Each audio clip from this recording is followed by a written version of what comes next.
Good morning, Kumars. Gawa tayo ng beef stew. So, isi-sear muna natin itong ating bata. Sear. Lagyan natin ng butter. Ayan. Is lagyan natin ng konting salt. Then, black pepper.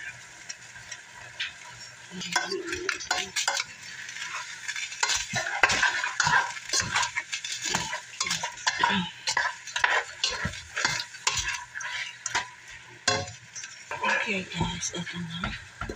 So, set aside muna natin. Okay, same pan. Oil. Okay, prito natin yung ating carrots and patata. Prito natin. Hindi natin ang asin.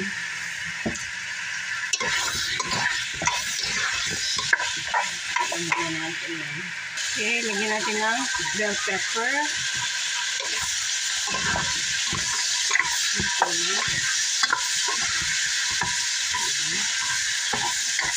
And then, set aside natin ito. Natin yung ating sibuyas.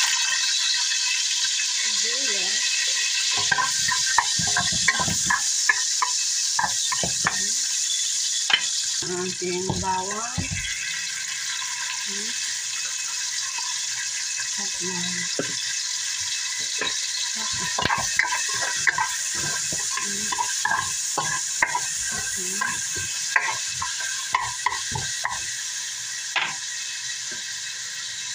Then, ibalik natin yung ating beef.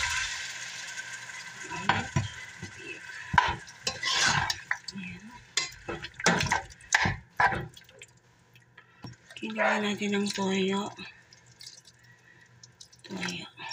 And a little calamansi. Yes, okay, lagyan natin ng konting water. Ayan, pakuluin natin ng 15 minutes.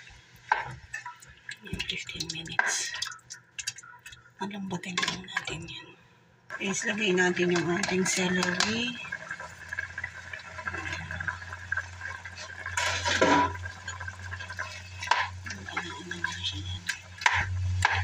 15 minutes. Pasko na. Okay, Kumars, 15 minutes. Okay, lagay natin ang ating fresh kamatis. Okay, you can use yung nasa lata. Kasi madami tayong kamatis from our garden. So, tayin lang natin maluto yung kamatis.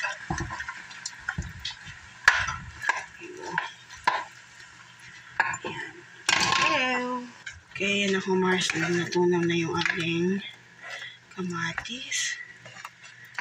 So, titimplahan nyo na. Yan yung asukal. Yan, pero konti pa. Okay. Guys. Lagyan na natin yung ating piniritong gulay.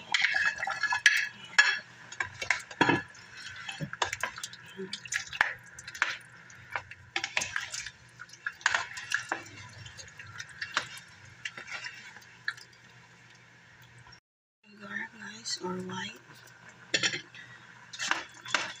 Yan. Pakuluin muna natin.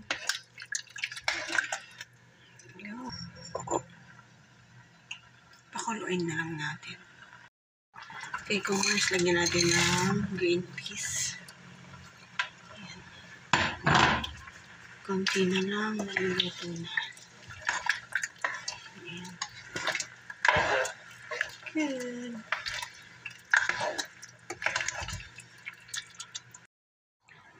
Ito na ang ating